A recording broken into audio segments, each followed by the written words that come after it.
Hey there, everybody. It's Audie. This is The Assignment. And these days, politics, it feels unserious until it becomes deadly serious. I'm here at the White House Correspondents' Dinner just a few minutes ago at the start of the program, after the colors, after the Pledge of Allegiance. We were all eating salads, listening to the preliminary speeches, when all of a sudden, from the back of the room, people were getting up from their tables and running.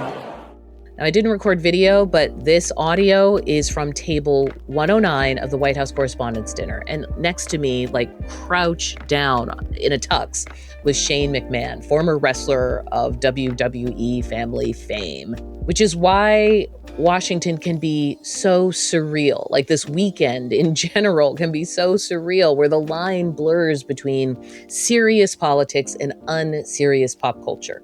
So I was not at the White House Correspondents' Dinner. Neither were my colleagues. I was actually at the Substack party, where there were a lot of new media. I want to introduce you to Jacob Wasserman. He's co-managing editor of TMZ DC. Yes, that TMZ, the Hollywood tabloid. It feels a little surreal, right?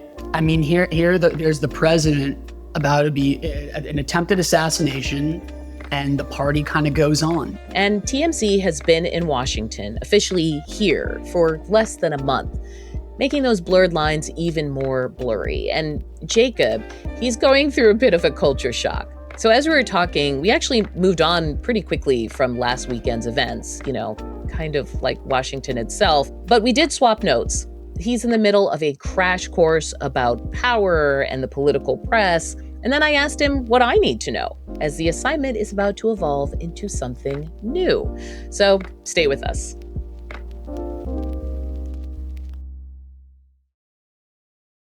Jacob, I'm glad you're here because not just because your mom listens, though that's amazing, but because I had always billed the assignment as a show that talks about pop culture and politics. But from the political side. Is I'm a person who's I look at a thing that's happening out in the world, and then I say to myself, okay, what is the politics of this? What is the thing that seems to be driving the sentiment? I'm actually now moving the show into covering more pop culture. So I was it's kind of interesting to talk to Jacob, who's doing the opposite. Who's you're coming to the dark side. What are we doing? Why are we trading places? Yeah, I didn't really think of it like that, but that's a good point. I mean, in some ways, though, it's not that it's kind of the same. Totally, you're still going. Yeah, so many people have been asking me how are you approaching this differently than your traditional news coverage? And it's there is no difference. It's the exact same. We're dealing with a bunch of characters. It's all about making relationships and trying to build trust with people. And in terms of our reporting, it's the same news gathering process. Yeah. So different subjects, but same process. People love you guys. It's really over the top. The journalists are welcome. The lawmakers are hi, local teens. Everybody is really into it. I'll give you my theory about what's behind that. Then you give me yours, okay? Because I used to cover Congress. So I've walked the same little hallways and tunnels that you've done. I think that for a time, we all thought with Trump that we had reached the end of scandal. There was no way you could shame a lawmaker anymore because you couldn't shame a presidential candidate, when the grab them by the X video came out and the ex-wives or whatever it is. There was this sense that the average person doesn't care about this anymore. And the average lawmaker thinks they can always ride it out. So I have to admit, I think one of the reasons why we're all stoked that you're here is because it's well, wait a second. Is the system not broken the way we thought? Are people out there mad enough that TMZ can unearth things and talk about things that we had just given up on talking about because it just really didn't seem to click as a problem? Yeah, and maybe it opens the door for other journalists to participate, maybe when TMZ opens it. Yeah, I totally get what you mean. I mean, the press corps has been amazing so far. When we're roaming the halls, it feels like, when I was like in high school and I would see a freshman lost and I was a Yeah. senior, I'd be like, go that way. And that's what I'm getting a lot of people. And beyond that, it's like people are DMing me recommendations on where to eat around town. And hey, this, I don't know if you saw this tweet, but this might be something that you want to look into. That's what I mean, right? Yeah, That's the kind yeah. of thing where you send that tweet to your editor and they're like, yeah, okay, great. You have to file on this bill, blah, blah, blah, blah, blah, blah. And so you don't send it. You don't really do anything with it. And sometimes if you do something with it, the audience is like, oh, that's partisan that you're pointing this out. Like you guys somehow have a freedom, I think. That's my perception. Yeah, well, I mean, our goal is definitely to be nonpartisan. I mean, we are working with both sides of the aisle. Yeah. Well, in fairness, I'll just mention Harvey's during the shutdown with the airports, he said, quote, "We're sick of the way they are patronizing us," talking about lawmakers. And he was talking about his movement, Out with Their Asses, OWTA. Yeah. It is nonpartisan, but it also has a point of view. And the point of view actually reflects something in the political culture with voters, which is like they're anti-incumbents. There's like everywhere you go, it's throw the bums out. But I don't know, who they want in. I've been meeting with everyone on both sides of the aisle, and people, again, have been reaching out to us, looking to meet, get coffee, have a better understanding of who I am and my colleagues are. And, we're trying to build our relationships based off being fair. With that, we also do invoke a point of view. And I think maybe when you see some of the walk and talk conversations that we have with people, we don't have them maybe in a conventional way, but maybe the same type of way that you would have with someone at a bar, someone at a town hall meeting, where, we're talking about the issues, but we like to push back and play kind of contrarian. And I think through that, you get a better conversation and a better understanding of who these people are and maybe where they're coming from. One example of that, which I had mixed feelings about, so I want to talk to you about it, is when you were in the Pentagon briefing and you were asking Pete Hegseth, the defense secretary. Was it you or was it your Yeah, it was both of us. It was both of you. And one of the questions you were asking was essentially, how does it feel to make the call, right? To make the call of a missile strike. And when you give these orders to carry out this extreme level of violence, what's going through your mind and your body? Do you have like an adrenaline rush? Are you scared? Do you feel like you're on a power trip? Just walk us through and paint us a picture of what it feels like mentally and physically. It's a very TMZ question. My only thought process is to ensure that our warfighters have everything they need to be successful, defeat and destroy the enemy, and they come home. But then when I look at the headline on TMZ, it says, "Do you get off on dropping bombs?" As though that was the question that was asked, which he would not have answered. So, I do see you guys still having to play the same game we all have to play, where you have people of high status who expect to be treated a certain way. I think in terms of the headline, we sometimes will write headlines in a colloquial style to this is very colloquial. Yes, Jacob. Okay. as part of our. Do you get off on dropping bombs? It's extremely colloquial. Well, but I'm pointing it out because it's a good example of the reality of coverage versus the reality of the market and the media approach you're actually from. Mm-hmm. I think part of the reason why we're here and maybe part of our purpose is we want to take a step back. I think talking about the issues, of course, is essential. And the media that exists on the Hill does an incredible job. I mean, really digging into the news of the day and providing their audience with a well-informed details of what's going on various issues. I think we live in a country where so many people are politically disengaged and have no idea what's going on, and maybe can hardly wrap the idea, their head around the idea that we're in a war with Iran. So I think what we're trying to show is, who are these people? We want to pull back the curtain a little bit.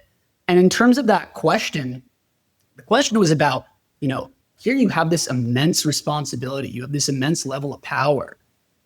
How do you feel about it?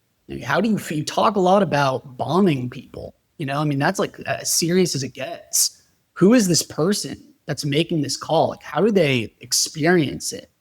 And I mean, he kind of sidestepped the question, but I think when we welcome see to Washington. no, understood. Yeah. But when we see people out on the Hill, I think we're coming with a similar approach. We want to understand who these people are. You've had to answer the question multiple times about whether or not TMZ pays for tips.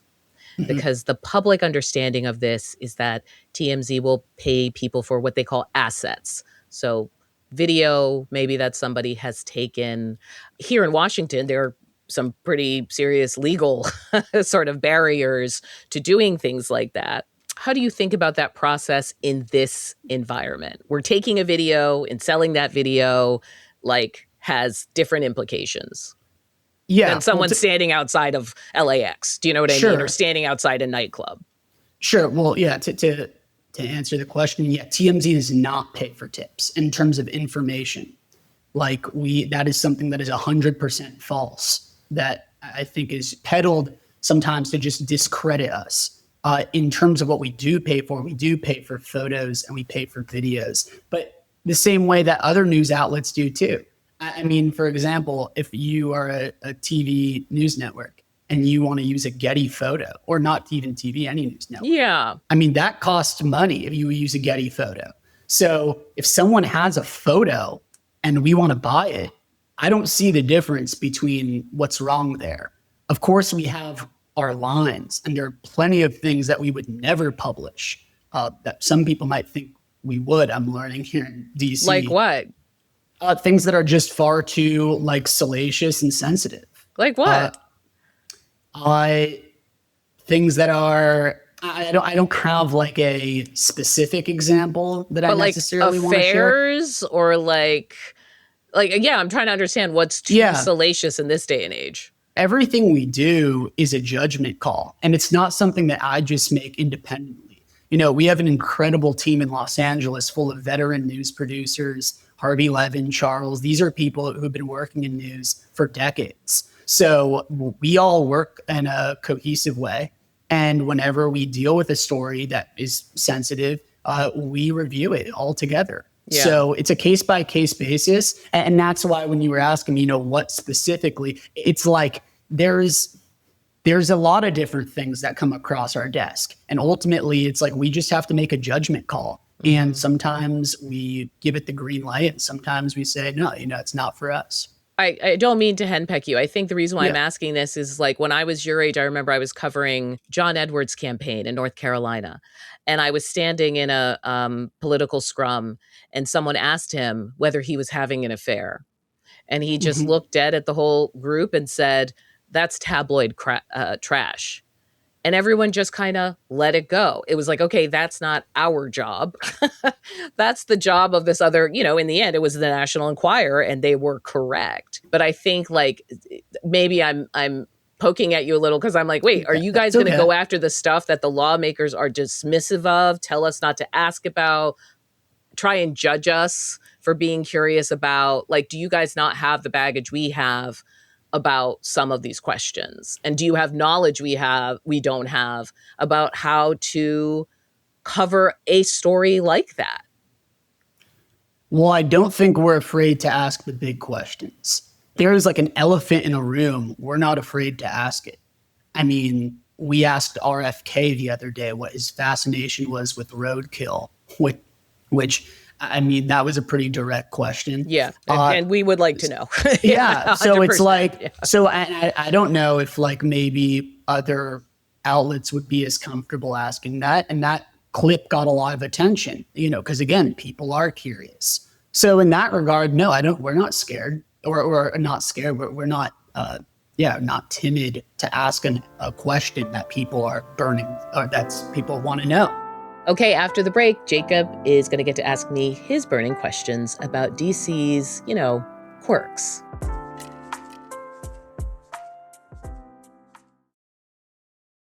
What do you want to know? Since you've had a couple weeks now, you've been wandering around, you've been posting about cupcakes, you've been asking lawmakers questions, you were at the Grindr party. What have you wanted to ask?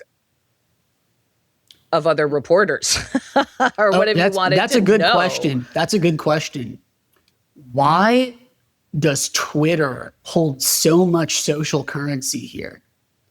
I understand that news funnels on Twitter, but I think it's a little disturbing just how much value place on what you tweet. And again, hand up, I'm tweeting now. You are tweeting because, now. but because I've quickly learned that it's almost like you have to in order to gain credibility in a lot of people's eyes. You just mentioned a cupcake tweet. For those unfamiliar, I did not really tweet at all before I came to DC 2 weeks ago yesterday. And it was clear to me that, yeah, people really value what you tweet. So as a joke, I guess a week or so ago, I went to a popular bagel place called Call Your Mother. And it was clearly, I'd never heard of it before, but the line was very long. And the whole thing I've gathered about Twitter is it's about who can say the wittiest remark wins. So I just tweeted, hey, don't know if you guys have ever heard of this place called Call Your Mother. They make a great, bagel sandwich. And it was like, people were losing their mind. It got over 1 million views. It was trending. And I'm like, I thought this was clearly a joke. But and again, everyone thought, they were like, TMZ doesn't know about our favorite bagel place. I'm like, and then again, at the same time, I have people who I've met now on the Hill texting me saying, great tweet, man. That was hilarious. And I'm at the White House Correspondents' Dinner parties this weekend, and people are coming up to me like, oh, the bagel guy. That was so funny. Oh my, I can't believe people were falling let me for answer your question. First of all, Yeah. I'm glad you're saying this out loud, because I think people are under the impression that after Elon Musk took over Twitter, there was a mass exodus. There was a mass exodus, but I still see plenty of journalists on it and very much doing the thing you said. I also like you saying out loud something a lot of us know as journalists that is frustrating, which is that the people you're dealing with, your sources, sort of think you're not a real person that they need to deal with unless you're using this particular microphone, the microphone that is Twitter. And so even if that's like not your MO, as you said, people they're following you, they want to know what you've been saying. They're judging who you are in the way somebody would be looking at a resume. I mean, it's actually pretty intense. The one thing I'll say for it that is its grip on Washington is that the ecosystem, the media ecosystem of Washington is 1,000 little newsrooms and 1,000 little legislative offices. It's like carpenter ants. I mean, it's like you are in a ant colony. And something Twitter did was all of a sudden it put us all in the same space at the same time. Because when I first started on it, it was literally like, hey, who's going to drink at so-and-so? And like 3 people would reply, right? Just like everyone on Twitter. And then somehow it became an actual political platform to the point now where we have our first Twitter president, right? Like we have someone who fundamentally understood the platform so well that like, that's how he's conducting foreign policy. Like, the propaganda, all of that stuff that happens between Trump and Iran or whatever, it's like still happening on Twitter or Twitter-like apps. But I think part of it is it's a weird kind of social glue so that someone who has no opportunity to meet you or get that contact with you can. And they have an excuse to talk to you once they meet you. Bagel guy? Let's talk, right? Like it is this weird, it is the literal water cooler. I think that's a really good way of putting it. But I'm glad you're freaked out by it. I'm glad that you're just like people. That was what? one of my, if you asked me what one of my biggest questions was this, it's like, that's it. And at the same time, I feel like I've met people in passing who have told me that part of their job on the Hill is to like monitor social media. 100%. And I'm like, and I'm not calling for their job, but I'm like, everyone is monitoring social media. If there is an article that comes out by any outlet, it seems like it's going directly in people's brains and they are processing it like very quickly. Why do we need a job that's designated to monitoring social when that's all people are doing here? Well, I think it's because they're so worried about scandal. I mean, they're worried about ending up on TMZ. They're worried about, and this is not this TMZ, this version. Yeah. I mean, like they're basically the attitude is, it's one thing to be in Hill publications or the Washington Post is covering you, but if your scandal crosses over somehow over this invisible fence to the broader culture, you're in a full-blown crisis. And I think that they are constantly worried about scandal and crisis, briefly cancellation, but I think that's over. And they're constantly in a state of like reputation management that, Yeah. feels like doesn't make any sense in this day and age, but is meaningful to them. Like their reputation is their public currency. But in the past 10 years, right, we've seen how people are above scandals and how, exactly. People are above canceling. And maybe sometimes you can get a bad story written about you, but you can parlay it into some momentum that can be beneficial to you. So why do you think given what we've learned in the past decade, why do you think there's so many people who work in communications on Capitol Hill that are so risk adverse? In my mind, maybe they should be leaning into it a little bit. Listen, you've learned a lot in 2 weeks, okay? 100%. But it's like, I wish maybe we lived in a world where people voted for different politicians and candidates based off policies and their ideas and their experience. But I think a lot of people are just voting on who can hang. Who do you like? Vibes. Oh, they seem cool. And it's like, if you know that, and it's clearly a factor in elections, why not just chop it up with TMZ for a few minutes on the Hill? And you know what? A lot of people already are. And we don't have to go up to people and say, hey, can I talk to you for a second? We're 2 weeks in now, and we have people on both sides of the aisle spotting us and saying, hey, I want to talk about this. Let's talk about this. Talk to my comms person. Or I want to talk about X, Y, and Z, because they see it as an asset. And we're going to talk about all different types of things. We talk about pop culture. We talk about your personal life. And again, maybe things about your DC life and what comes with that, pulling back the curtain a bit. And then also with serious issues too. If I can hit on all three of those in like a 2-minute conversation or so, I'd see that as a great conversation for me. And I think it's good for them too. So it's a unique opportunity and one that I think is a good one for them.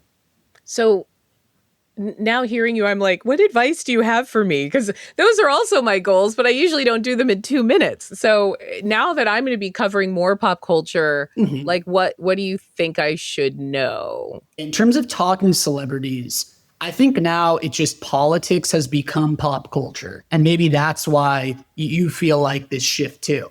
And I think with that, celebrities are now more politically engaged than they've ever been. And they actually want to talk about issues. Oh, they do? I think of them as being like, they don't want to talk about that. Like they'll be promoting a movie and they'll be like, they don't want to be asked political issues. But you're saying what should I be doing differently? It's tough for me to say what you should be doing differently, but rather why I think you're a perfect fit. It's like, every day there is there's some intersection between pop culture and politics that is now like at the forefront of news. Nicki Minaj is at the UN. Pete Hegseth is riding helicopters with Kid Rock. It's like, so the celebrity is now serving, in my view, as just like a catalyst for a much deeper conversation. One that you need to have a good understanding of social issues and politics to have. So hence why I think you would be terrific. And it's not that much of an evolution. Oh my God, I'm sending you a check. Can you come and write the creative brief for the show? I really could use the help. Now I'm processing what you're saying. I think that I have been so nervous about wandering. You know what it was? It's the old fashioned thinking of like, that's unserious. You can't do stuff that's quote unquote unserious. And it's taken a long time for me to convince various companies I've worked for that like, no, that doesn't exist anymore. Like, That does not exist anymore. It just doesn't. That's not how people process the world. They like use equal seriousness for celebrity stories and political stories, and equal levity for those stories and political stories. You know what I mean? Like there is, which is why I've always thought comedians have done so well in the news space. Yeah. But we're yeah, far beyond that. It is all becoming very unserious, and people are latching on just to what is popular in the moment, not why it is popular. Not, oh, does this person have talent? Just, are you big right now? Mm-hmm. Well, it'll be interesting to see kind of how, just like TMZ Sports, TMZ DC is going to evolve, right? And especially as we head into midterms, I'm going to be really interested to see how you guys like handle that, right? As things spread across the country. Because often when lawmakers go away on break, they kind of disappear from our view. And there are so few local news organizations anymore and so many states and cities that like they kind of can go dark for a bit. Like we've learned about people who were sick for a really long time and possibly on their deathbed, right? Like that would have been within the public interest or whatever. But I think that there's this sense of, I'm very curious to see, what's the difference between what you've been doing these last 2 weeks and literally a year from now. So I hope you'll come on the new show because we're here in DC. I'd love to. Because I want to swap notes, man. Need to know how it's working out. I'd love to. Well, thank you so much. What's your mom's name?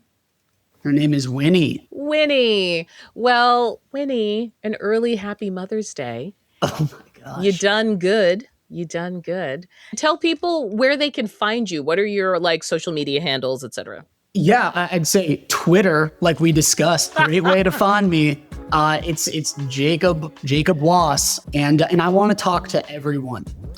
So no matter what party, no matter what your ideology is, let's talk. So feel free to reach out.